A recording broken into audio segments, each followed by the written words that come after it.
বন্ধুরা দেখো আজকে দুপুরের মেনু কি বানাচ্ছি বন্ধুরা। এই যে দেখো ছোট ছোট করে কেটে রেখেছি টমেটো আর পেঁয়াজ, তারপর কড়াইটাও বসে দিয়েছি।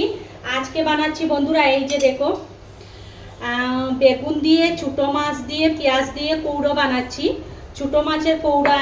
আর এইদিকে দেখো কড়াইটাও বসে দিয়েছি, এখন একটু পেঁয়াজ টমেটো দিয়ে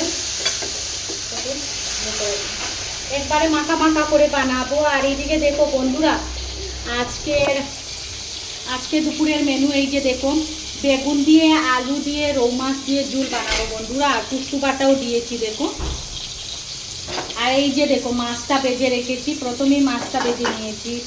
আর এইদিকে দেখো পামপ্লেট মাছ ভাজা, পামপ্লেট মাছের চচ্চড়ি বানাবো। আর রৌ মাছ দিয়ে আলু দিয়ে ঝোল বানাচ্ছি, রৌ মাছ দিয়ে আলু দিয়ে বেগুন দিয়ে ঝোল বানাচ্ছি। আর এইদিকে ছোটো মাছেরও কৌড়া বানাচ্ছি, কেননা ছোটো মাছের কৌড়া খেতে খুব ভালো লাগে, আমার শাশুড়ি মাকেও খুব ভালো লাগে আর আমাদেরকেও খুব ভালো লাগে। দেখো মাছটা কালকে তো বেছে রেখেছিলাম, আজকে মিক্সড করে সব সবজি কেটে দেখো খালি শুধু বেগুন দিয়েছি, তারপর টমেটো কাঁচা পেঁয়াজ দিয়েছি দেখো।